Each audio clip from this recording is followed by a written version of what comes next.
Hello everyone, my name is Shubham Kumar and welcome to Integron. तो आज के इस लेक्चर में हम लोग लास्ट लेक्चर्स के बच्चे दो कॉन्सेप्ट को सीखने वाले हैं। That is greatest coefficient and greatest binomial coefficient. आपके पास कोई भी एक्सपेंशन दिया हुआ बाइनोमियल एक्सपेंशन, उसमें कैसे हम ग्रेटेस्ट कोफिशिएंट को फाइंड करेंगे। उसमें देखेंगे सबसे पहले हम न्यूमेरिकली ग्रेटेस्ट कोफिशिएंट फाइंड करेंगे, जैसा कि हमने लास्ट लेक्चर में न्यूमेरिकली ग्रेटेस्ट टर्म फाइंड किया था। फिर हम बात करेंगे ग्रेटेस्ट कोफिशिएंट के बारे में बात करेंगे। उसके बाद देखेंगे कि ग्रेटेस्ट बाइनोमियल कोफिशिएंट क्या होता है और इसको कैसे फाइंड किया जाता है। तो जैसा कि हर लेक्चर्स में हम लोग क्या करते हैं, सबसे पहले कॉन्सेप्ट को समझते हैं, वो कॉन्सेप्ट कैसे आया, उसके पीछे रीजन क्या है। फिर उसके बेस्ड हम सब कुछ प्रॉब्लम्स करते हैं, हर टाइप्स के प्रॉब्लम्स करते हैं, सिंपल, डिफिकल्ट, हर टाइप्स के प्रॉब्लम। और हम लोग जेई के भी जो प्रीवियस ईयर्स के क्वेश्चंस हैं उसे भी प्रैक्टिस करते हैं। और लास्ट में मैं आपके लिए इस वीडियो के एंड में क्या देता हूँ, 6 to 7 प्रॉब्लम देता हूँ जो कि इसी कॉन्सेप्ट पे बेस्ड होता है, जिससे आपको करना है। तो चलिए शुरू करते हैं। तो कोई भी आपके पास बाइनोमियल एक्सपेंशन दिया हुआ है, उसमें ग्रेटेस्ट कोफिशिएंट या सबसे पहले हम देखेंगे न्यूमेरिकली ग्रेटेस्ट कोफिशिएंट कैसे फाइंड किया जाता है। तो जैसा कि हमने लास्ट लेक्चर में भी हमने बात किया था कि जो भी बाइनोमियल एक्सपेंशन होता है ना, उसकी खास बात क्या होती है, पहले वो इंक्रीजिंग सीक्वेंस में होता है, फिर वो क्या होता है, डिक्रीजिंग सीक्वेंस में होता है।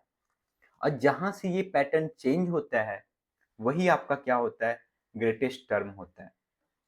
तो सेम बात। अच्छा देखो, ग्रेटेस्ट कोफिशिएंट कहने का मतलब क्या होता है, पहले वो मैं समझाता हूँ। फॉर एग्जाम्पल हमने लिया कि 2x plus 3y to the power 7 लिया, तो इसका एक्सपेंशन क्या होगा, तो इसका एक्सपेंशन होगा 7c0 into 2x to the power 7 into 3y to the power 0 plus 7c1 into 2x to the power 6 into 3y to the power 1। Similarly आपके पास आता जाएगा। तो ग्रेटेस्ट कोफिशिएंट कहने का मतलब क्या है कि हमें एक्स वाई से मतलब नहीं है, बाकी के जो न्यूमेरिकल वैल्यूज हैं उसमें बताओ ग्रेटेस्ट कौन होगा। फॉर एग्जाम्पल अगर मैं यहाँ पे बात करूँ, that is 7c1 into 2 to the power 6 into 3 into x to the power 6 into Y. अगर इसको हम सिंप्लीफाई करें तो ये हमारा एक्चुअली क्या होगा, ये कोफिशिएंट होगा। इसमें हमें देखना है कि कौन ग्रेटेस्ट होगा, कौन न्यूमेरिकली ग्रेटेस्ट होगा। ठीक है। तो जैसा कि हम बात कर रहे थे कि कोई भी बाइनोमियल होगा ना, चाहे उसकी कोफिशिएंट हो, चाहे पूरा का पूरा एक्सप्रेशन हो, वो पहले इंक्रीजिंग में होगा, फिर क्या होगा, डिक्रीजिंग में होगा। ठीक है। तो हम देखते हैं कि इसमें इस टाइप के क्वेश्चंस को कैसे सॉल्व करेंगे। मान लो कि आपके पास एक कोई एक्सपेंशन है p x plus Q y whole to the power n. मैं p x plus Q y क्यों ले रहा हूँ, जैसे फॉर एग्जाम्पल यहाँ पे 2x प्लस 3y था, तो p की वैल्यू कितनी है 2 और q की वैल्यू कितनी है 3। ठीक है। ये आपके फर्स्ट टर्म के कोफिशिएंट होंगे और ये आपके सेकेंड टर्म के कोफिशिएंट हो गए।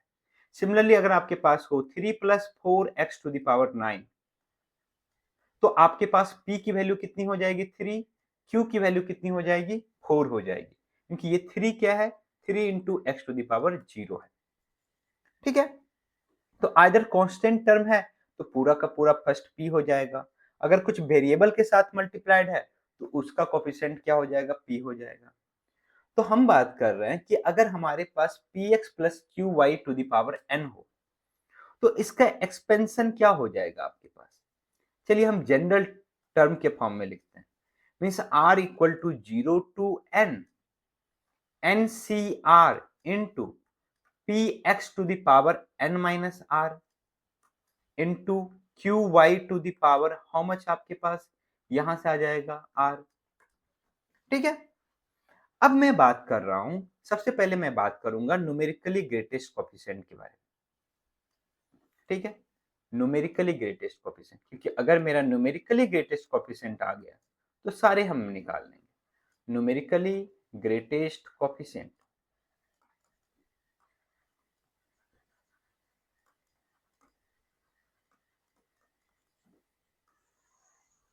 अब हम क्या करते हैं कि मान लेते हैं लेट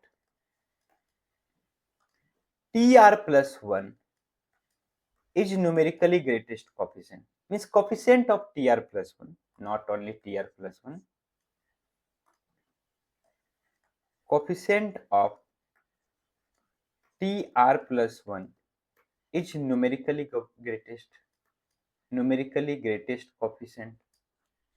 और जब tr+1 का कोफिशिएंट न्यूमेरिकली ग्रेटेस्ट होगा, इसका मतलब क्या है कि वो अपने प्रीवियस टर्म से भी ग्रेटर देन और इक्वल होगा, या उसका क्या होगा, उसके नेक्स्ट टर्म से भी क्या होगा, ग्रेटर देन और इक्वल होगा।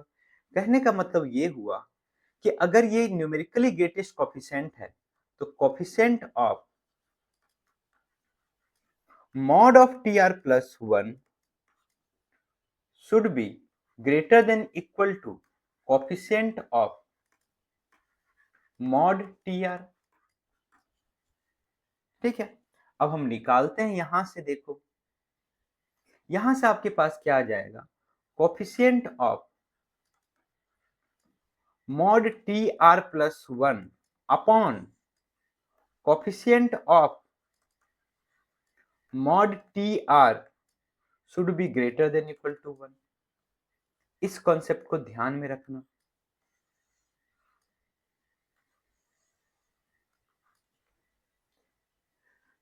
इससे पहले हमें पता करना पड़ेगा कि हमारे पास जो px प्लस qy है ना, उसका tr+1 का कोफिशिएंट क्या है और tr का कोफिशिएंट क्या है। तो चलिए हम निकालते हैं। आपके पास है px plus qy whole to the power n। अब बताओ इसमें कि tr+1 टर्म क्या होगा।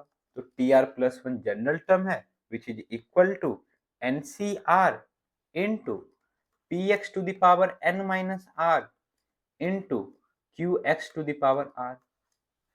अब क्या करते हैं, जो भी न्यूमेरिकल वैल्यू है ना उसको बाहर निकाल लेते हैं।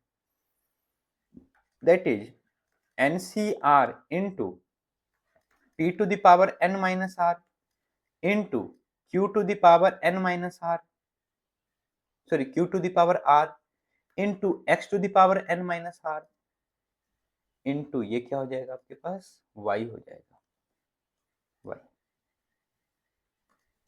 qy to the power r into y to the power r। अब बताओ कि यही आपका इसका कोफिशिएंट है ना, बिल्कुल सही। ठीक है, नेक्स्ट आपके पास अगर टी आर हम निकाले which is equal to N C R minus one into P X whole to the power N minus are plus one into Q Y to the power R minus one, बिल्कुल सही। तो यहां से आपके पास आ जाएगा N C R minus one into P to the power n minus r plus 1 into q to the power r minus 1 into x to the power n minus r plus 1 into y to the power r minus 1। अब बताओ यहां पे आपके पास coefficient क्या है, ये पूरा का पूरा टर्म। तो हमारे पास क्या आया कि coefficient of mod of tr+1 upon coefficient of mod tr should be greater than equal to 1, ये आपके पास आया। चलिए हम इसे अप्लाई करते हैं। Coefficient of mod of tr+1 upon coefficient of mod tr should be greater than equal to 1। तो यहां से आपके पास क्या आ जाएगा, कोफिशिएंट ऑफ tr+1 क्या है, देखो कोफिशिएंट ऑफ tr+1 ये है, लिखते हैं। तो मॉड है तो मॉड लेंगे, mod ncr into P to the power n minus R into Q to the power R upon mod of ncr minus 1 into p to the power n minus r plus 1 into q to the power r minus 1। तो ये आपका क्या होना चाहिए, greater than equal to 1। क्यों हमने P Q को mod के अंदर रखा, क्योंकि पी क्यू निगेटिव भी हो सकता है पॉजिटिव भी हो सकता है, डिपेंडिंग क्वेश्चन पे डिपेंड करेगा आपका। देखिए कोफिशिएंट तो एक्स वाई का नेगेटिव भी हो सकता है, पॉजिटिव भी हो सकता है। तो अगर हम इसको सिंप्लीफाई करें तो आपके पास एनसीआर अपॉन क्या है, एनसीआर माइनस वन। ये आपके पास NCR upon NCR minus one into, देखो p to the power n minus r है, p to the power n minus are plus one है, तो नीचे का पावर एक ज्यादा है तो ये p हो जाएगा। सिमिलरली q में q to the power r minus one, q to the power r q हो जाएगा। तो क्या हो जाएगा यहां से q by p greater than equal to one. अब क्या हमारा NCR upon NCR minus one ये हमेशा पॉजिटिव होगा, इसको मोड के बाहर निकाल लेते हैं। NCR upon NCR minus one into mod of Q by P should be greater than equal to one. तो यहां से आपके पास आ जाएगा, बताओ NCR upon NCR minus one क्या होता है, तो होता है N minus are plus one upon R into mod of Q by P should be greater than equal to one. क्या आर हमेशा मेरा पॉजिटिव होगा, बिल्कुल पॉजिटिव होगा। तो इसको क्या करते हैं हम आरएचएस में लेकर चले जाते हैं, तो आपके पास हो जाएगा N minus are plus one into mod of Q plus Q upon P should be greater than equal to R. इसको थोड़ा सा और सिंप्लीफाई करते हैं, देखो यहां से आपके पास एक फॉर्मूला आ जाएगा, एक्चुअली हम उसी फॉर्मूला को ढूंढ रहे हैं। तो आपके पास हो जाएगा यहां से n minus are plus one, क्या हमारा ये एलएचएस में मल्टीप्लाइड है तो आरएचएस में डिवाइड हो जाएगा, और ये पॉजिटिव भी है क्योंकि मोड के अंदर है ना, पीक्यू की वैल्यू कुछ भी निगेटिव हो अल्टीमेटली बाहर पॉजिटिव आएगा आपके पास। तो आपके पास यहां से क्या हो जाएगा R into mod of P by Q. तो आपके पास हो जाएगा ये माइनस आर इधर आके प्लस आर, तो n plus one greater than equal to r into mod p by Q plus r। तो क्या यहाँ पे आपके पास r कॉमन है, बिल्कुल कॉमन है, कॉमन ले लेते हैं। तो कॉमन जब ले लेंगे ना तो आपके पास आएगा r should be less than equal to n plus one upon one plus mod p by q. अब बताओ कि आपका मॉड p बाई क्यू, जहां p क्या है, p x plus Q y first term का कोफिशिएंट और ये q सेकेंड टर्म का कोफिशिएंट। अब मैं बोला कि मैंने जो एज्यूम किया था ना, वो एज्यूम किया था mod of coefficient of t r plus one should be less than equal to coefficient of t are.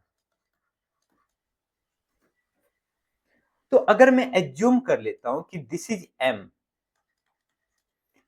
Equal to n plus one upon one plus mod p by Q, तो यहां से m की value last lecture की तरह m की value क्या क्या हो सकती है, आइदर फ्रैक्शनल हो सकती है या फिर इंटीग्रल हो सकती है।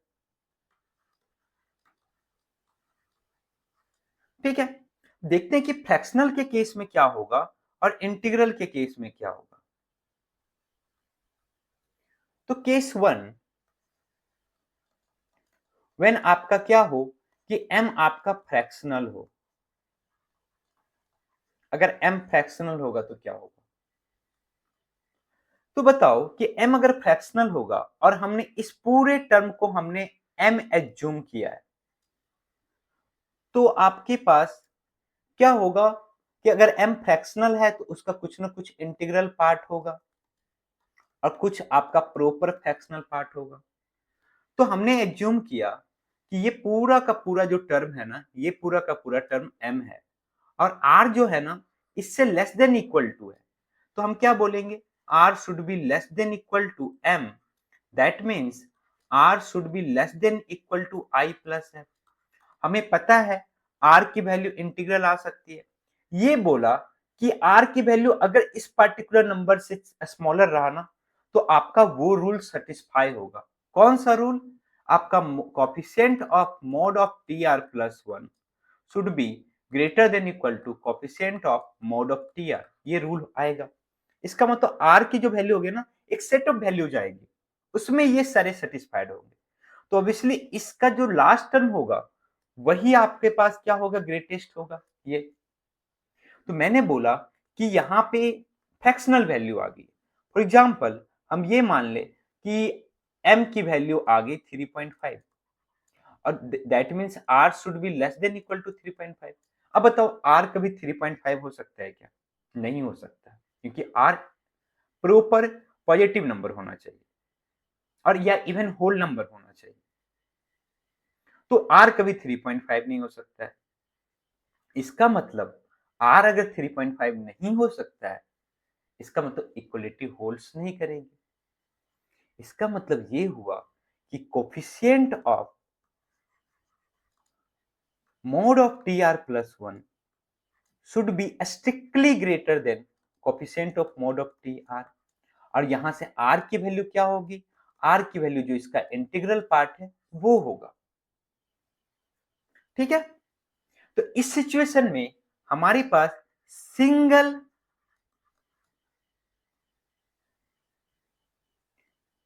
न्यूमेरिकली ग्रेटेस्ट कोफिशिएंट मिलेगा।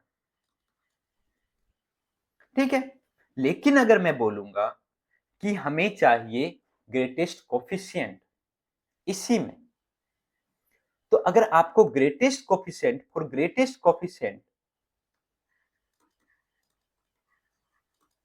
क्या करना पड़ेगा, हमें इसको इंस्पेक्ट करना पड़ेगा। किसको? T r plus one. अगर ये पॉजिटिव है इसका कोफिशिएंट, अगर इसका कोफिशिएंट विदाउट मोड इसका कोफिशिएंट अगर पॉजिटिव है तो वही आपका ग्रेटेस्ट कोफिशिएंट हो जाएगा। लेकिन अगर इसका coefficient t r plus one का निगेटिव है तो ये तो नहीं होगा ग्रेटेस्ट कोफिशिएंट। तब क्या होगा, इसके प्रीवियस निकालेंगे और इसके नेक्स्ट निकालेंगे। क्योंकि क्या होता है बाइनोमियल में जो साइन होता है वो अल्टरनेट चेंज होता है, तो इसका प्रीवियस भी पॉजिटिव होगा, नेक्स्ट भी पॉजिटिव। उस दोनों में जो ग्रेटेस्ट होगा ना, वही आपका क्या होगा, एक्चुअली में ग्रेटेस्ट कोफिशिएंट होगा। तो हमने यहां से क्या सीखा कि अगर आपके पास फ्रैक्शनल वैल्यू आया तो r की वैल्यू आई हो जाएगी, then tr plus one will be the only numerically greatest coefficient. लेकिन फॉर ग्रेटेस्ट कोफिशिएंट हमें इंस्पेक्ट करना पड़ेगा कि coefficient of without mod tr plus one का क्या आता है। अगर वो पॉजिटिव है तो वही ग्रेटेस्ट कोफिशिएंट हो जाएगा, अगर नेगेटिव है तो एक बैक का निकालो, एक नेक्स्ट का निकालो, उसमें से जो ग्रेटेस्ट है वो आपका होगा। तो ये हम केस वन के बारे में बात कर रहे थे जब हमारा m फ्रैक्शनल था। अब हम बात करते हैं केस टू। केस टू हम बात कर रहे हैं जब हमारे पास m क्या है, एक पॉजिटिव नंबर है। तो अगर m की वैल्यू आई आ रही है, इसका मतलब क्या हुआ कि फॉर एग्जाम्पल m की वैल्यू मैंने लिया 3, इसका मतलब r हमारा क्या होना चाहिए, less than equal to m that is 3। क्या r 3 हो सकता है? हो सकता है। इसका मतलब 3 आया है। इसका मतलब क्या है कि हमने क्या एज्यूम किया था, coefficient of mod of t r plus one should be less than equal to coefficient of mod of t r. इसका मतलब यहां इक्वलिटी भी होल्ड्स करेगा। इसका मतलब एक्चुअली में दोनों का कोफिशिएंट क्या है, मोड का, वो सेम है। तो दोनों न्यूमेरिकली ग्रेटेस्ट कोफिशिएंट हो जाएंगे। कौन कौन? टी आर प्लस वन और टी आर। तो इस सिचुएशन में हमारा जो न्यूमेरिकली ग्रेटेस्ट कोफिशिएंट होगा, ग्रेटेस्ट कोफिशिएंट, वो किसका कोफिशिएंट हो जाएगा, coefficient of mod of t r plus one. ठीक है, जो कि हम आई पुट करेंगे, and coefficient of mod of t are, दोनों हो जाएगा। और दोनों एक्चुअली में ठीक है इक्वल होंगे अगर मोड के साथ में बात करेंगे। लेकिन अगर हम बात करें ग्रेटेस्ट कोफिशिएंट के बारे में। ग्रेटेस्ट कोफिशिएंट क्या होगा? तो बताओ कि ऑब्वियसली आपके पास दो न्यूमेरिकली ग्रेटेस्ट कोफिशिएंट मिले हैं, तो उसमें से एक नेगेटिव होगा, एक पॉजिटिव होगा। ठीक है, तो जो भी आपके पास t r plus one coefficient of without mod t r plus one और कोफिशिएंट ऑफ टी आर जो पॉजिटिव होगा उसी को ले लो। ठीक है, तो ये कॉन्सेप्ट हमें समझ में आया। तो एक बार फिर से इसको रिकॉल करते हैं।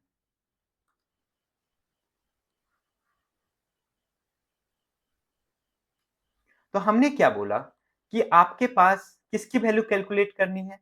इसकी value m equal to n plus one upon one plus mod p by q. ठीक है, हम सबसे पहले निकालेंगे ग्रेटेस्ट न्यूमेरिकल कोफिशिएंट।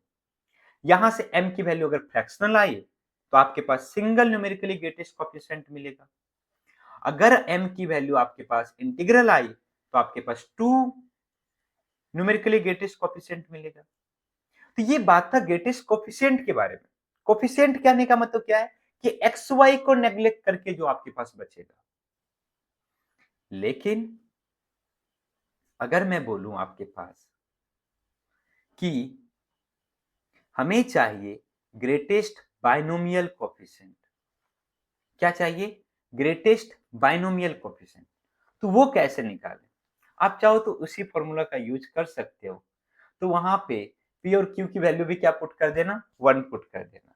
लेकिन चलो ठीक है, हम यहां से निकालते हैं greatest binomial coefficient. Binomial coefficient कहने का मतलब क्या हुआ?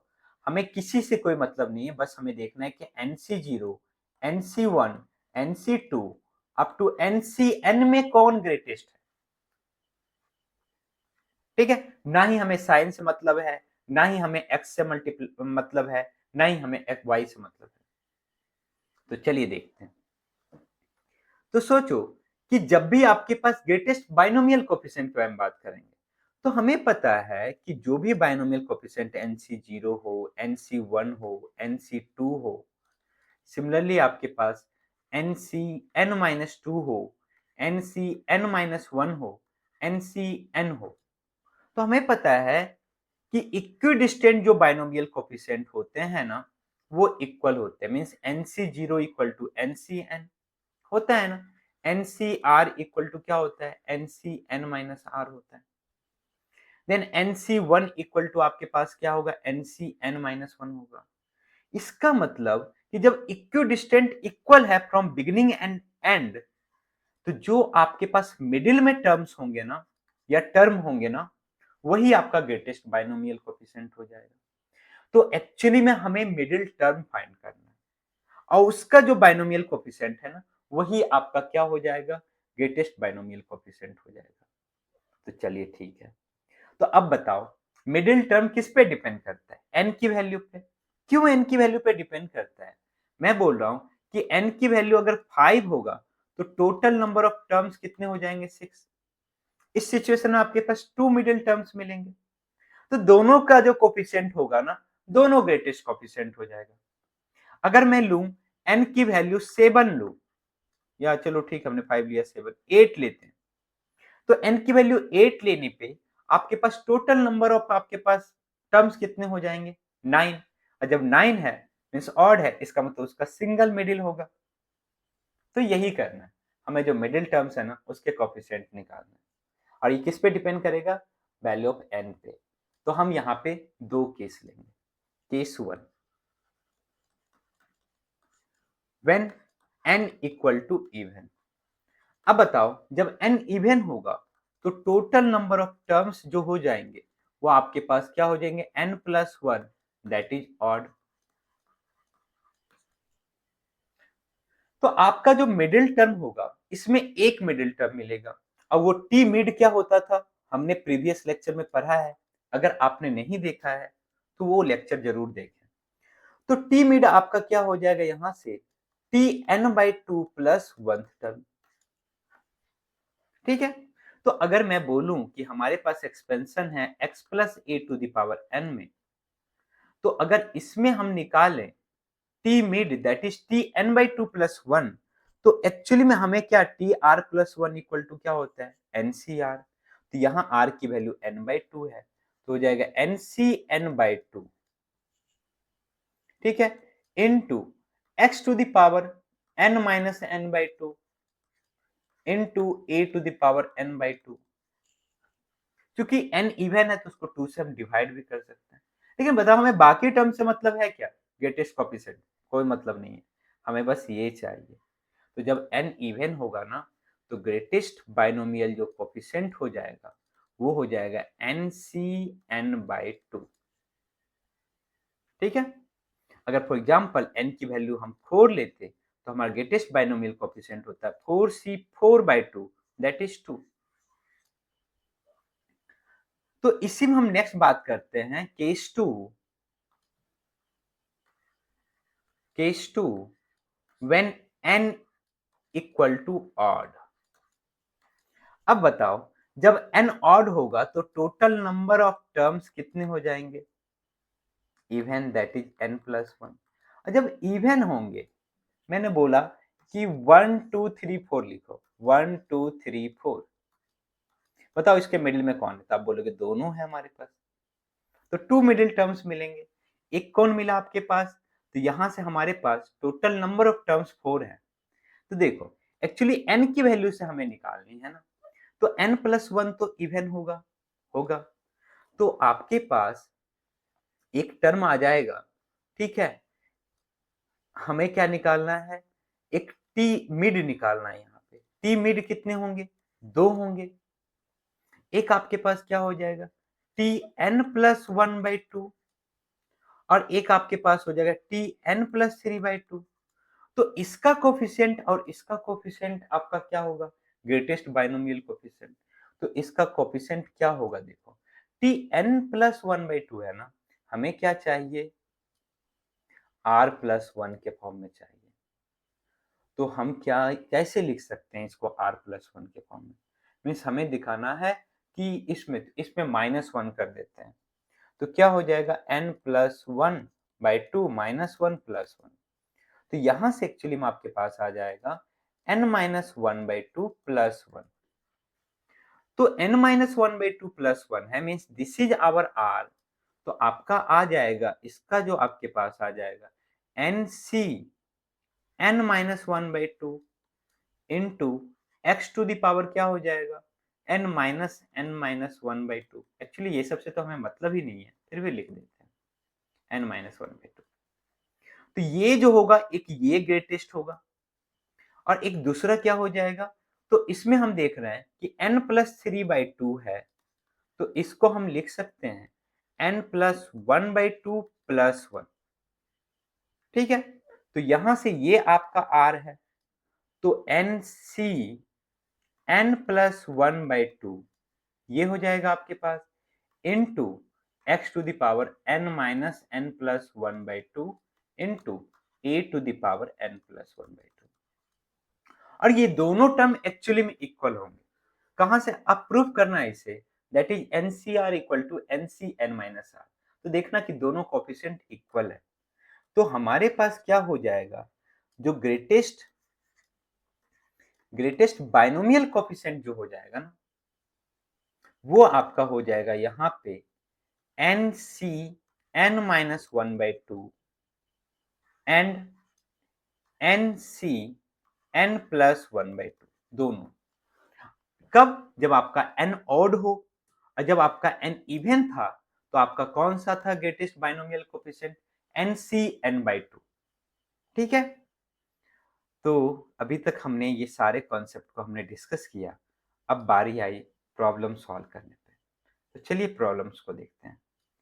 तो आपके पास फर्स्ट प्रॉब्लम है find the greatest coefficient oblique greatest binomial coefficient, ठीक है, इन द एक्सपेंशन ऑफ दिस। देखो इसमें एक्चुअली मैंने ग्रेटेस्ट कोफिशिएंट इसलिए पूछा ना क्योंकि यहाँ पे पॉजिटिव है। पॉजिटिव है, हमें कोई टेंशन नहीं है। जो न्यूमेरिकली ग्रेटेस्ट कोफिशिएंट होगा वही आपका ग्रेटेस्ट कोफिशिएंट भी होगा। तो हमारे पास फॉर्मूला क्या था कि हमने बनाया था फॉर्मूला कि px plus Q Y to the power n में हमें किसकी वैल्यू निकालनी है? m की। That is n plus 1 upon 1 plus mod p by q। इसकी वैल्यू सबसे पहले कैलकुलेट करनी, यही थी ना हमारे पास। देखो n plus 1 upon 1 plus mod p by q।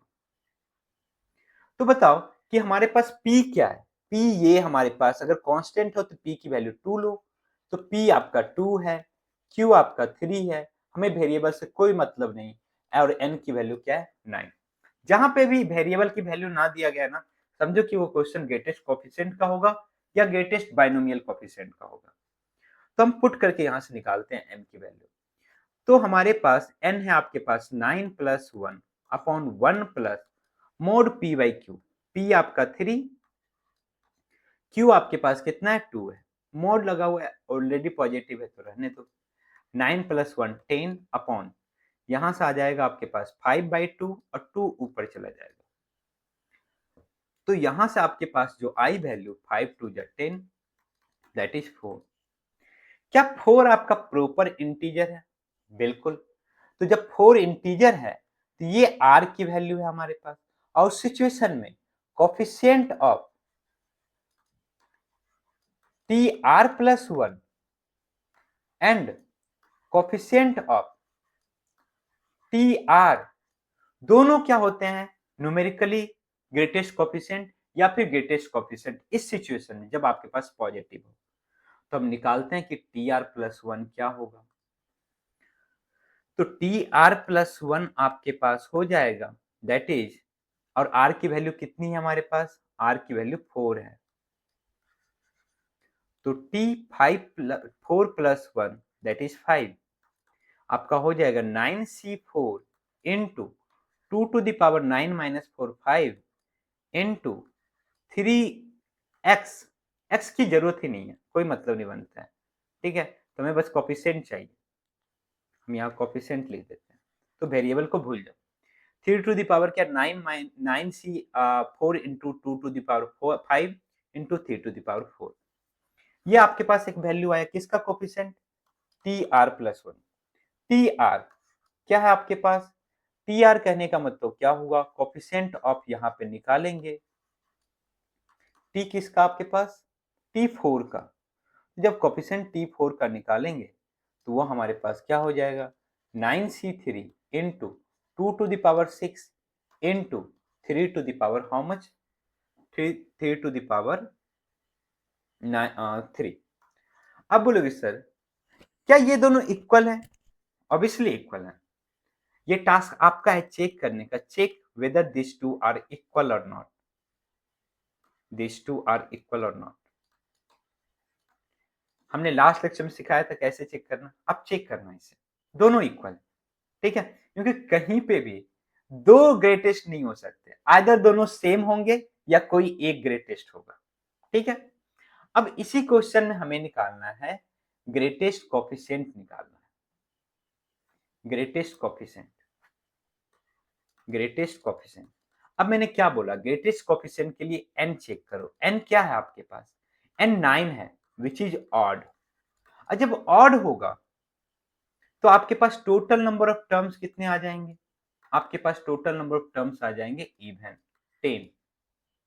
तो इस सिचुएशन में मैंने क्या बोला कि जो ग्रेटेस्ट कोफिशिएंट होगा वहां पे भी 2 आएगा, लेकिन दोनों इक्वल होगा, क्योंकि दो इक्वल नहीं हो सकते, आइदर दोनों इक्वल होंगे या कोई एक ग्रेटेस्ट होगा। तो यहां से आपके पास जो हो जाएगा दैट इज, हम जब बोले थे जब हमारे पास ओड हो तो क्या हो जाएगा? एन सी आपके पास क्या हो जाएगा? एन प्लस, सॉरी, एक आपके पास n माइनस 1/2,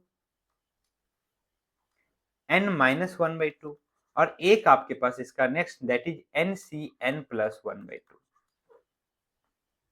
देखो अभी हमने थोड़ी देर पहले निकाला, एक आपके पास क्या आया? एन सी एन माइनस 1/2 और एक आया एन सी एन प्लस 1/2। तो यही आपका ग्रेटेस्ट बाइनोमियल कोफिशिएंट हो जाएगा। n की वैल्यू 9 पुट करो, 9c 9 minus 1 8 8/2 4 and 9c 9 plus 1 10/2 5। क्या दोनों इक्वल है? अब बोलोगे बिल्कुल सर, क्योंकि NCR इक्वल टू क्या होता है? NC n minus R। अब बढ़ते हैं हम अपने नेक्स्ट प्रॉब्लम की ओर। इस प्रॉब्लम में क्या है हमारे पास, find numerically greatest coefficient oblique greatest coefficient greatest binomial coefficient, तीनों निकालना है। लास्ट सिचुएशन हमारे पास प्लस था लेकिन यहाँ माइनस है। जब माइनस होगा तो आइदर दोनों डिफरेंट भी हो सकता है, सेम भी हो सकता है। कौन कौन, न्यूमेरिकली ग्रेटेस्ट कोफिशिएंट और ग्रेटेस्ट कोफिशिएंट। ठीक है, तो चलिए ठीक है, सॉल्व करते हैं इसे। तो हमारे पास फॉर्मूला क्या है, हम पहले m की वैल्यू निकालते हैं, that is n plus 1 upon 1 plus mod p by q। अब बताओ यहाँ से p की वैल्यू कितनी है, 3 है, यहाँ पुट करो, n की वैल्यू 11 है, 11 plus 1 upon 1 plus mod p, p कितना आपके पास 3, q कितना है -5, क्योंकि हमने प्लस के लिए फॉर्मूला जनरेट किया, -5। तो यहां से आपके पास जो वैल्यू आ जाएगी that is 11 plus 1 12 upon 1 plus 3/5। इसको सिंप्लीफाई जब करोगे ना तो आपके पास आ जाएगा 12 इंटू 5 अपॉन 8, 4 से 2 टाइम्स में, 4 से 3 टाइम्स में। तो यहां से m की वैल्यू आ गई फ्रैक्शनल, कितनी आ गई आपके पास, 5 प्लस 3 8, सॉरी 5 3 जब 15, 15/2 दैट इज 7.5। तो हम क्या लेंगे, यहाँ पे आपके पास एक ही न्यूमेरिकली ग्रेटेस्ट जो कोफिशिएंट होगा वो सिंगल होगा, और दैट इज फॉर किस वैल्यू के लिए, r इक्वल टू 7 के लिए आएगी। और हमने किसको माना था, tr प्लस 1, इसके कोफिशिएंट को माना था। तो यहाँ पे r की वैल्यू पुट करो, क्या निकालेंगे हम, यहां से निकालेंगे coefficient of mod tr plus, पहले निकालते हैं कोफिशिएंट ऑफ tr प्लस 1, फिर देखेंगे ये पॉजिटिव है या नेगेटिव। tr प्लस 1, तो बताओ coefficient of tr plus 1, r की वैल्यू किसके लिए, 7 के लिए, क्या हो जाएगा, n की वैल्यू कितनी है 11। तो आपके पास है 11c 7 इंटू 3 टू द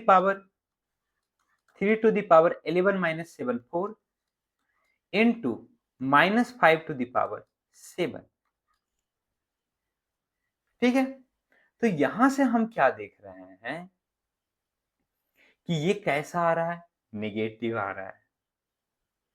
और जब आपका नेगेटिव आए तो इसका मोड जो होगा, तो न्यूमेरिकली ग्रेटेस्ट कोफिशिएंट जो होगा इसका mod that is 11c7 into 3 to the power 4 into 5 to the power 7।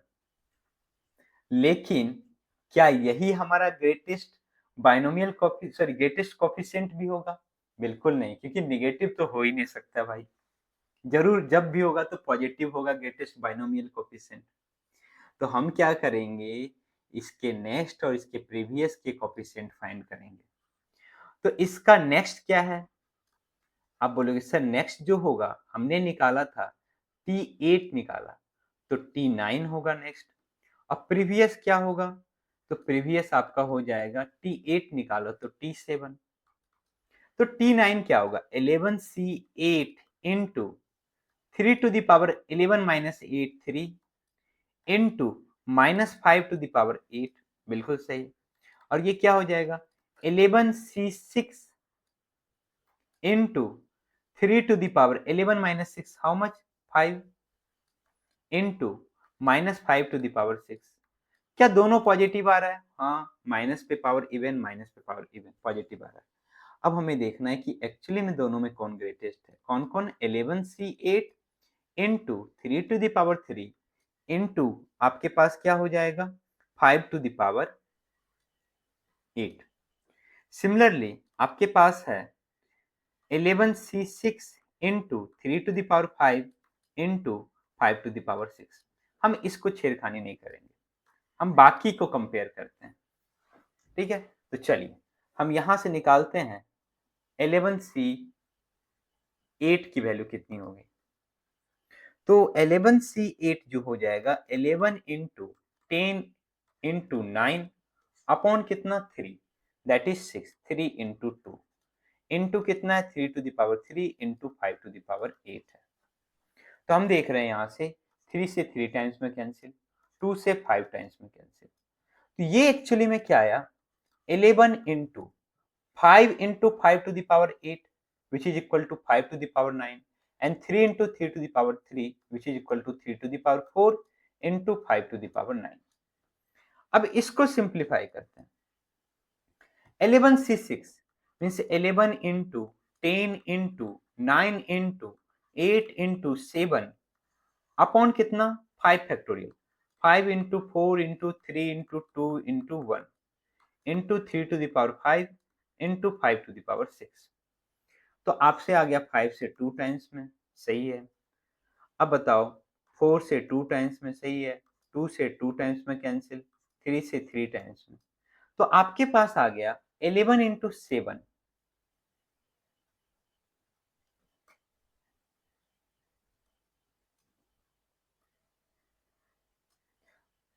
हाँ, तो क्या आ गया 11 into 7।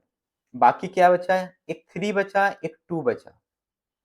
तो 11 into 7 into 2 into 3 to the power 6 into 5 to the power 6। अब इसमें से जो दोनों कॉमन है ना उसको हटा दो। क्या क्या कॉमन है, यहाँ देख रहे हैं 11 है, चलो ठीक है। 3 to the power 4 and 3 to the power 6 में कौन कॉमन होगा, 3 to the power 4, चलो हमने हटा दिया।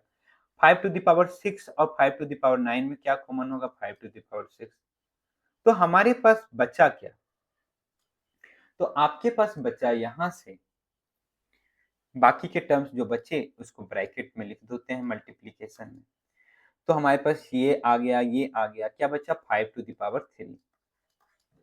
और इधर आपके पास क्या है 11 into कॉमन लेते हैं 3 to the power 4 into 5 to the power 6। क्या बचेगा, एक बचेगा 7, एक बचेगा 2 और एक बचेगा 3 to the power 2। तो 7 into 2 into 3 to the power 2 that is 9। तो बताओ कि इस दोनों में कौन ग्रेटेस्ट है, इसकी वैल्यू 125 और इसकी वैल्यू कितनी आ जाएगी, 9 टू जा 18 और 18 इंटू 7 कितना आ जाएगा, 126 आ जाएगा। तो कौन ग्रेटर है, ये ग्रेटर है आपके पास। तो इसका मतलब क्या है कि जो ग्रेटेस्ट कोफिशिएंट होगा ना वो एक्चुअली में हमारे पास ये आएगा, ठीक है, ये वाला था ना मजेदार, ठीक है। तो अब जो नेक्स्ट प्रॉब्लम है इसके बाद वो आपको करना है, देख लो अच्छे से।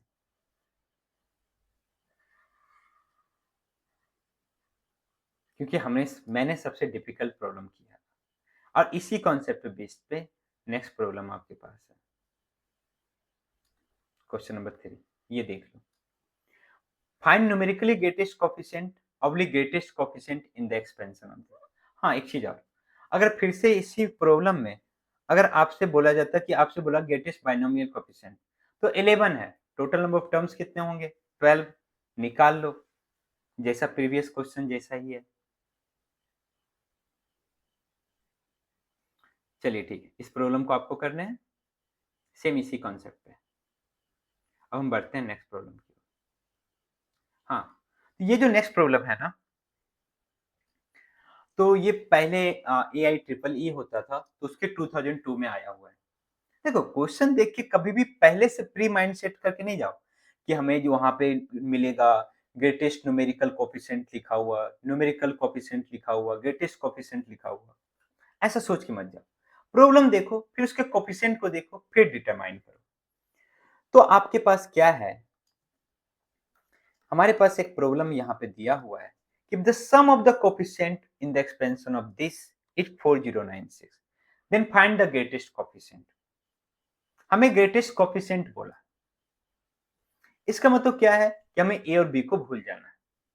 चलिए ठीक है, लेकिन इसका मतलब क्या, sum of the coefficient. Sum of the coefficient कहने का मतलब क्या हुआ कि अगर मैं इसके टर्म्स को लिखूं ना a plus b to the power n के, तो इसका टर्म्स कुछ ऐसा आएगा nc0 into a to the power n into b to the power 0 plus NC1 into a to the power n-1 into b to the power 1, ऐसा आएगा। और your last term will be NCn into a to the power n-n, that is 0 into b to the power n। तो हमारा coefficient करने का मतलब है क्या, a b को नहीं लेना है, ये सारे को लेना है। इसका सम दिया हुआ है, तो बताओ कि NC0 प्लस NC1 प्लस ये दिया हुआ है NCn, कितना दिया हुआ 4096। अब बताओ ये कब आएगा, जब हम a की वैल्यू भी 1 पुट कर दे, b की वैल्यू भी 1 पुट कर दे। बिल्कुल सही, अगर हर जगह 1 1 आ गया, 1 1 आ गया, 1 1 आ गया, तो ये सारे टर्म्स 1 ही हो जाएंगे, 1 ही हो जाएंगे। तो आपके पास LHS में क्या होगा, 1 plus 1 to the power n, means actually में ये किसके इक्वल है, 2 टू द पावर n के इक्वल है, दैट इज 4096। तो जब हमारे पास 2 to the power n equal to 4096 का प्राइम फैक्टराइजेशन करो, आपके पास आ जाएगा 2 to the power 12, means n की वैल्यू कितनी है, 12 है। हमें क्या चाहिए, ग्रेटेस्ट कोफिशिएंट चाहिए। क्या इसका कोफिशिएंट जो है वो क्या बाइनोमियल कोफिशिएंट ही है, हाँ है, तो हम n के वैल्यू के अकॉर्डिंग निकाल लेंगे, सही है ना। तो n जब 12 है हमारे पास, इसलिए मैंने ये क्वेश्चन लिया, क्योंकि अभी तक जितने भी लिए थे ना, मैंने n ऑड के लिए लिया था। तो n जब आपके पास 12 है, तो टोटल नंबर ऑफ टर्म्स कितने हो जाएंगे, टोटल नंबर ऑफ टर्म्स 13।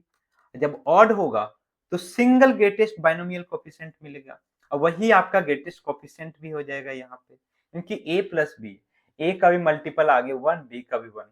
क्या मतलब, तो यहां से आपके पास एक्चुअली में आ जाएगा, जो ग्रेटेस्ट कोफिशिएंट होगा ना, वो हो जाएगा, क्या हो जाएगा, जब हमारा n12 होता था तो NCn/2, तो NCn/2 क्या हो जाएगा, 12Cn/2 that is 6, and 12C6 की वैल्यू कितनी हो जाएगी, 12 into 11 into 10 into 9 into 8 into 7 upon 6 factorial, 6 into 5 into 4 into 3 into 2 into 1। यहाँ से निकाल लो, कैलकुलेट कर लो, 5 से 2 टाइम्स में, 4 से 8 2 टाइम्स में, 2 2 कैंसिल, 3 से 3 टाइम्स में, तो आपके पास एक्चुअली में क्या आ गया, और कोई कैंसिल आउट हो रहा है नहीं, तो 7 3 जा 21, 21 4 जा 84 इंटू 11, तो कितना हो जाएगा 4, 8 4 2 9, 924। आपका आंसर क्या आ जाएगा, 924। चलिए बढ़ते हैं आखिरी प्रॉब्लम की ओर। इसके बाद मैं आपको दिखाऊंगा कि मैंने आज आपके लिए कौन से प्रॉब्लम्स तैयार किए। इस प्रॉब्लम्स को ध्यान से समझना, क्यों, क्योंकि ये एक्चुअली में किसी फॉर्मूला के ऊपर नहीं है, आपके बेसिक कॉन्सेप्ट के ऊपर है। मैंने जो बेसिक कॉन्सेप्ट पढ़ाया ना, उसी के ऊपर। इसलिए मैं बोलता हूँ कि बेसिक कॉन्सेप्ट को सीखना बहुत जरूरी है, तभी आप अच्छे जो क्वेश्चंस होंगे उसको टैकल कर पाओगे। तो यहाँ पे ये दिया हुआ है कि हमें शो करना है that if the greatest term, ध्यान देना, greatest term in the expansion of 1 plus x to the power 2n, उसी के पास greatest coefficient भी है, तो x की वैल्यू इसके बीच में लाई करेगी। ठीक है, मैं क्या बोल रहा हूं कि जो ग्रेटेस्ट टर्म होगा, ग्रेटेस्ट टर्म मीन्स पहले जाओ, जो लास्ट लेक्चर में, कल के लेक्चर में हमने जो पढ़ा ग्रेटेस्ट टर्म के बारे में, प्रीवियस लेक्चर्स में, तो ग्रेटेस्ट टर्म जो होगा, चूंकि 1 प्लस सारे पॉजिटिव हैं, तो हमें टेंशन लेने वाली बात नहीं है। तो ग्रेटेस्ट टर्म जब होगा तो x की वैल्यू इसके बीच में होनी चाहिए, अगर उसी के पास क्या है, ग्रेटेस्ट कोफिशिएंट भी है। तो सबसे पहले बात करते हैं ग्रेटेस्ट कोफिशिएंट क्या होगा, और किसके पास ग्रेटेस्ट कोफिशिएंट होगा। ठीक है, उसी के पास क्या दिया गया है, ग्रेटेस्ट टर्म दिया गया है। ठीक है, चलो देखते हैं। तो हमारे पास 1 plus x to the power 2n है। अब क्यों यहाँ कोफिशिएंट दिया गया है, ये भी ध्यान देना, आपके पास बाइनोमियल कोफिशिएंट नहीं दिया गया, ग्रेटेस्ट कोफिशिएंट। और यहाँ पे ग्रेटेस्ट कोफिशिएंट और ग्रेटेस्ट बाइनोमियल कोफिशिएंट दोनों सेम हो, क्योंकि x का मल्टीपल क्या है, 1 है। क्यों क्यों मैं बोल रहा हूँ, क्योंकि जब इसको आप एक्सपेंड करोगे ना तो 2nc0 into 1 to the power क्या आ जाएगा 2n into x to the power 0। तो एक्चुअली में सारे तो आपके पास ये आपके पास x होगा या फिर कांस्टेंट। तो एक्चुअली में इसी को हमें देखना है ना, बाइनोमियल कोएफिशिएंट को ही देखना है। तो बताओ कि ये क्या आपके पास इवन है, तो इवन में आपके पास जो ग्रेटेस्ट कोएफिशिएंट होता है या ग्रेटेस्ट बाइनोमियल कोएफिशिएंट जो होता है विच इज इक्वल टू हो जाएगा 2nc 2n/2 which is equal to 2ncn। हमने देखा अभी ncn/2, तो n की वैल्यू 2n है। तो मैं बोल रहा हूं कि ये जो हमारे पास जिसका कोएफिशिएंट है ना, अब बताओ ये किसका कोएफिशिएंट होगा, किस टर्म का कोएफिशिएंट होगा। तो आप बोलोगे कि ये आपका कोएफिशिएंट होगा tn+1 का। क्यों tn+1 का, क्योंकि ये हो जाएगा 2ncn इंटू 1 प्लस एक्स है ना, तो 1 to the power 2n minus n that is n into x to the power n। तो ये इसका कोएफिशिएंट है, किसका, tn+1 का। तो ये बोला गया कि tn+1 ही क्या है, greatest coefficient, sorry greatest term भी है। देखो जो ग्रेटेस्ट टर्म है, the greatest term in the expansion has also the greatest coefficient.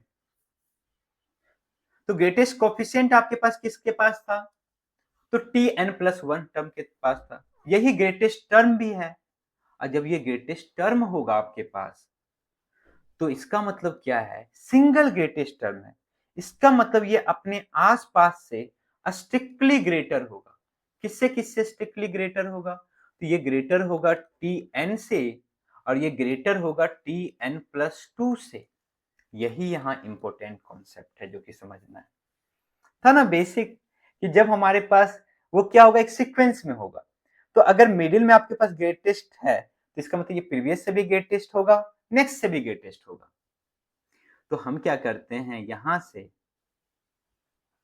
हम निकालते हैं tn, निकालते हैं tn+1, निकालते हैं tn+2 निकालते हैं, या एक काम करते हैं इसको थोड़ा सा और सिंप्लीफाई कर देते हैं। सिंस हमारे पास सारे पॉजिटिव हैं, ठीक है, 1 प्लस एक्स है, सारे आपके पास पॉजिटिव हैं, तो हम क्या करते हैं tn+1 से डिवाइड कर देते हैं, ठीक है। और x भी मान लेते हैं कि x भी आपका क्या है, पॉजिटिव है। तो हम tn+1 से पूरे को डिवाइड कर देते हैं, तो आपके पास क्या आ जाएगा कि tn/tn+1 should be less than 1 but 1 should be greater than tn+2/tn+1। चलिए इसको सिंप्लीफाई करते हैं, पहले इस टर्म को करते हैं हम सिंप्लीफाई। तो हमारा फर्स्ट टर्म है tn+1 upon tn/tn+1, tn+1 should be less than 1 and tn+2 upon tn+1 ये भी आपका क्या होना चाहिए, ये भी आपका लेस देन 1 होना चाहिए।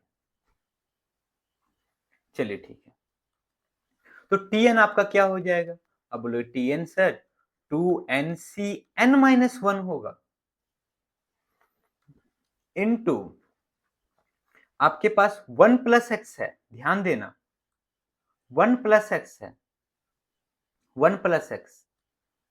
तो जब 1 प्लस एक्स है तो 1 पे पावर डिफरेंस में जाएगा और x टू द पावर क्या हो जाएगा n-1 अपॉन क्या आएगा 2nc, tn+1 क्या होगा 2nc n into x to the power n should be less than 1 and tn+2 क्या हो जाएगा 2ncn+1 into x to the power n+1 upon, और नीचे आपके पास हो जाएगा tn+1 that will be equal to 2ncn into x to the power n.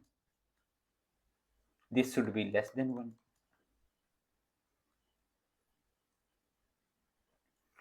अब बताओ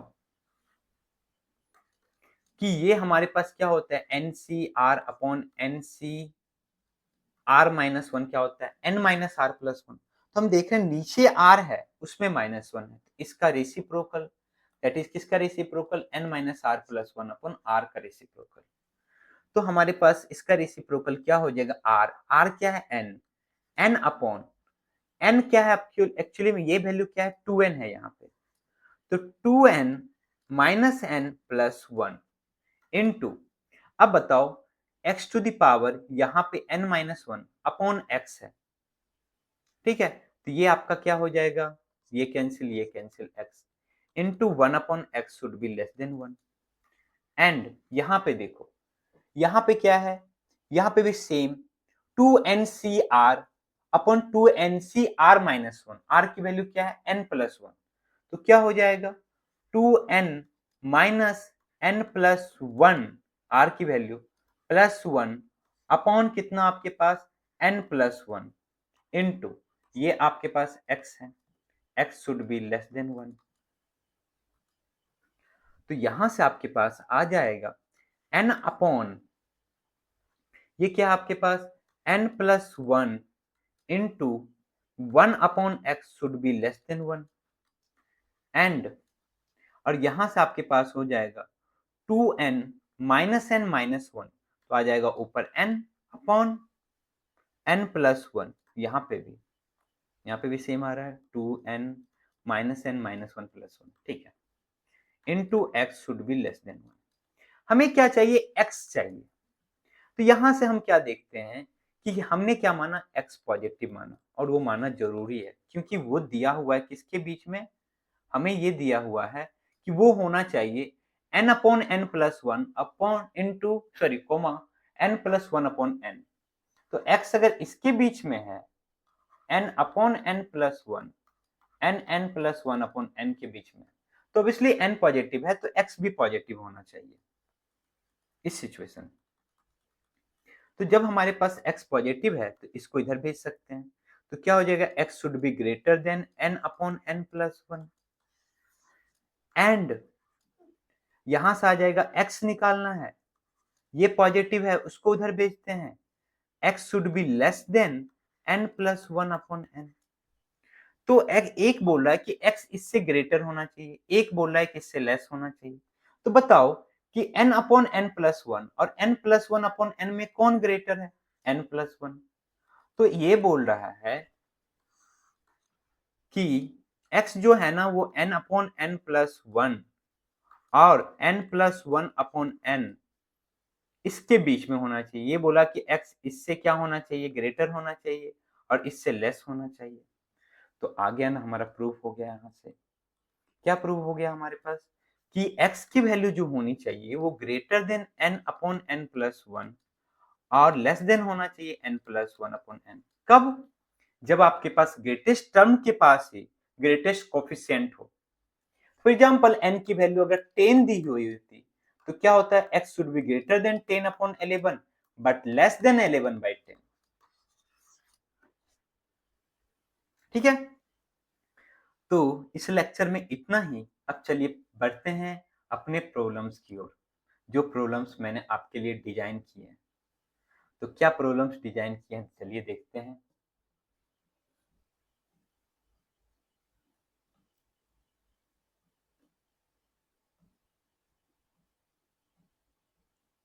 तो टोटल आपके पास 7 प्रॉब्लम्स हैं, तो फर्स्ट प्रॉब्लम सेकंड प्रॉब्लम सारे इजी हैं, ठीक है, फर्स्ट में आपको निकालना greatest coefficient oblique greatest binomial coefficient, easily निकाल लोगे। नेक्स्ट है find the numerically greatest coefficient oblique greatest coefficient और ग्रेटेस्ट बाइनोमियल कोफिशिएंट, इसको में निकालना है आपको 1 minus 4x to the power 8 में।